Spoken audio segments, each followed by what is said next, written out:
Relief supplies bound for Mendi lost. Not have enough to cover the whole of Lai Valley.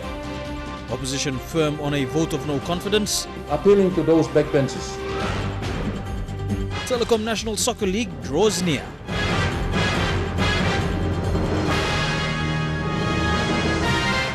This is National MTV News with Mary Bartolo. Good evening and thank you for joining us for Sunday's news. Worrying concerns have been raised from a District Development Authority CEO in the Southern Highlands on relief supplies that are meant for drought and frost-affected people within the province. James Mbea, CEO of Mendi Muniu, said on one occasion they lost a number of rations while being delivered to Mendi town. Recently, Finance Minister James Marape announced that districts will be the coordinating point of all disaster relief efforts in the country.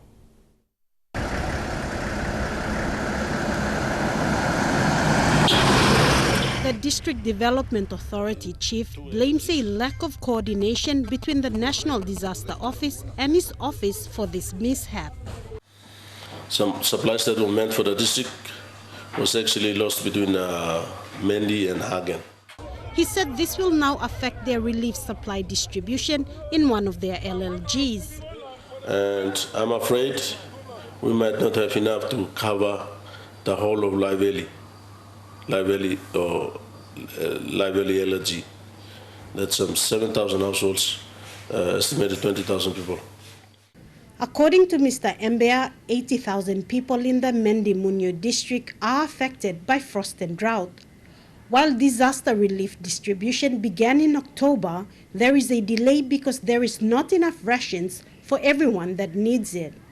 The DDA and the provincial government have been able to assist using their Services Improvement Program funds, with help also coming from certain food companies. But this will still not be enough for the Lai Valley LLG. I have enough to cover half of the population, but we will be still short of almost 4,500 bags of rice. Districts in Enga province are also facing the impact of frost and drought. Last Sunday, the Enga governor and the Enga provincial police commander raised concerns that shortfall in disaster relief supplies may cause law and order issues in their province. Sarah Aupong, National MTV News. The National Capital District Commission has exhausted all its resources to enforce the boy ban. Governor Poes Pakop admits all resources were used up to enforce the ban leading up to the Pacific Games and during the Games, but he is still committed to enforcing the ban. NCD Governor Poes Pakop says a lot of resources were utilized to create a conducive environment for the Games, but the Commission is looking at different ways to enforce the ban. With the reserve police coming on board, it has given them the capacity to maintain the ban. The consequence of this is that our resources was a bit exhausted, so it's difficult for us to enforce the ban, but it's not to say that we have given up on everything. He says long-term plans include opening up Betel market in the Motu and Koitabu villages. Dialogue has been established with the Motu Koitabu leaders, especially members of the Motu Koita Assembly. There is a general feeling of agreement, but a workable formula is yet to be developed. Pakop prefers Betel not be restricted to those areas once the final agreement is reached. Betel not comes back, it be restricted to those areas. Because these are communities, they are linked to our people in Central Province.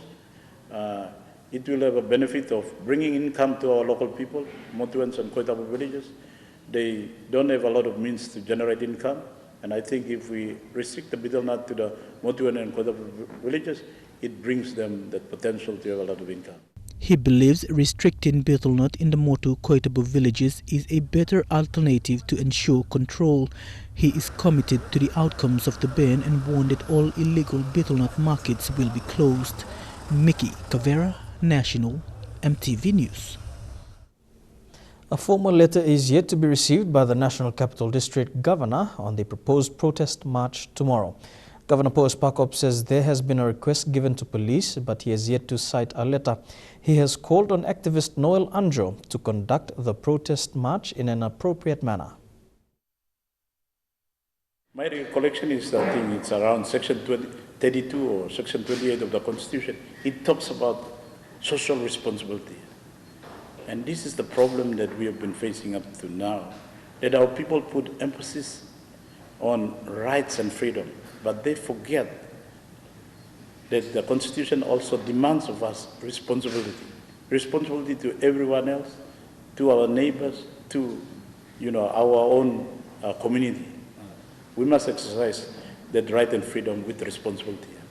Unfortunately for Mr. Anjo, he tries to be like a character who wants to get limelight. That's his prime motive, get limelight. You're watching National MTV News. Among stories after the break, Adventist Christians in Manus celebrate the opening of a new church building. Stay with us.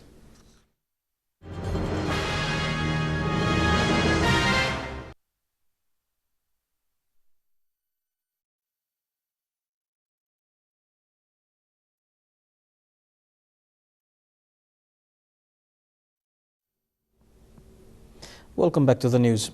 The opposition says it will still push forward the vote of no confidence against Prime Minister Peter O'Neill.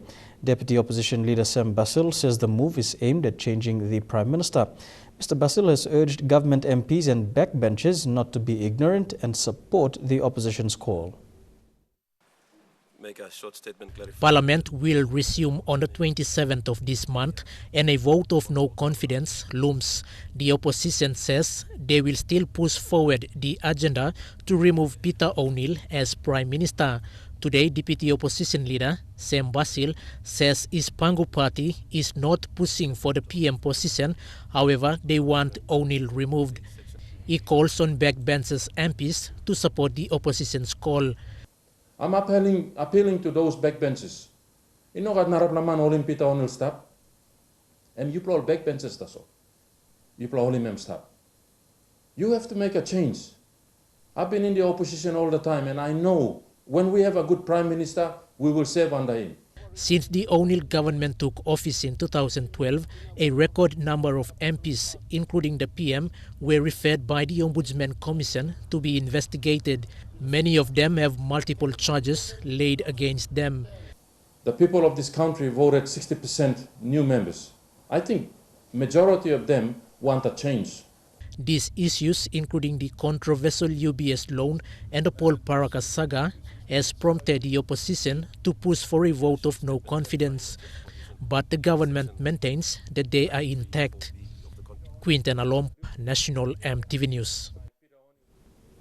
Nuwok Seventh-day Adventists in Manus province will now be able to practice their faith and workshops in a much more bigger church building.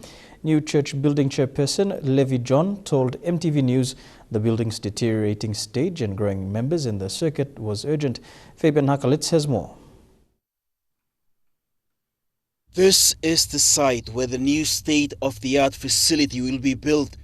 Construction work has already begun. Go down.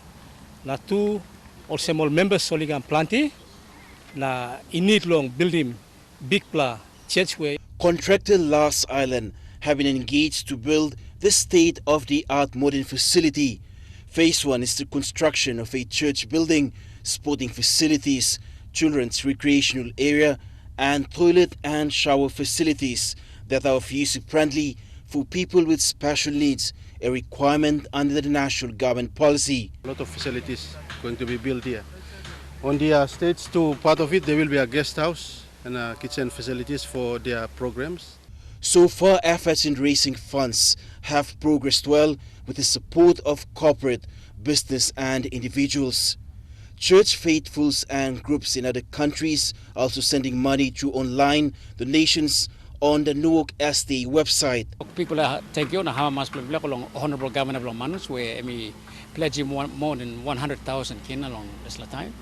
Now all church members they go up to 7,000, 8,000, 10,000 each at this time. So with that this donation belong minister too. Minister Gore come to at least me now like talk thank you long and people are halibin belong. Fabian Hakalitz, National MTV News. The 400-year-old King James Bible placed in the Parliament chamber means that members of Parliament must now stop corrupt practices. These were views expressed by several people in Manus province after criticizing the Speaker on this move. The Parliamentary Speaker Theo Zurinok's move of placing the King James Bible in the Parliament chamber is undemocratic. From interviews conducted around Manus province, people expressed their views, saying it was a biased decision which lacked proper consultation. Matthias Wawa, a church elder at Newark Seventh-day Adventist, said PNG is a Christian nation and every citizen has the right to choose his or her religion. While appreciating the Speaker's move, Wawa said his power as the government's third legislation arm doesn't apply to dictating the kind of Bible. You must accept him all the content below Bible, let me talk him one name. You may behind him, only read him, only must behind him. Individuals should have their own Bible and they should know their Bible. There shouldn't be one Bible kept in the Parliament. But for John Kamau, he supports this move for a change. The Bible, he said, will become the compass and guide for members of Parliament to fear the Lord. Corruption is eating this country. So, there should be some form of measures long, correcting all leaders, put him on the right track. A further call has been made to the Speaker to consult rightful church authorities like the PNG Council of Churches and not minorities like the Body of Christ. Fabian Haklitz, National EMTV News. You're watching National EMTV News. Coming up in Trukai Sports, draws open for Telikom Natonal Soccer League. Stay tuned.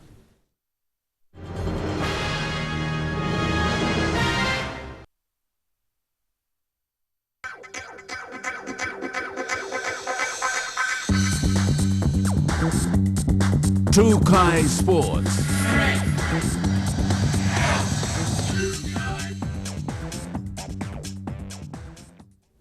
Welcome to Trukai Sports. 3 weeks remain to the start of Season 11 of the Telikom Natonal Soccer League and 4 southern franchises up their preparations. PS Huawei and Gigera Laitepo opened the first of 2 matches with a 1-1 draw, while a sharp FC Port Moresby took on PKA Rapatona. FC Port Moresby head coach Reginald Davani had stated that his team had not performed to their full potential last season, even though he had led them to 2 consecutive semi-finals in 2 seasons. And this year, the focus is on improving in certain departments of his side's performance. Making a return to the NSL fold, striker Nathaniel Lapani, who opened the scoring after 20 minutes.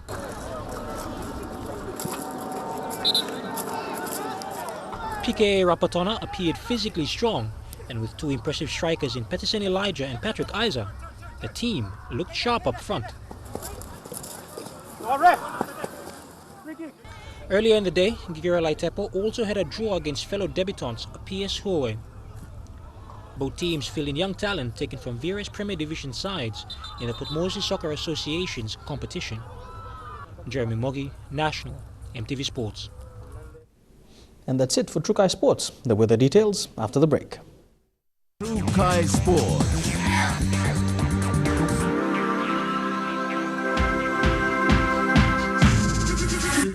Trukai Sports.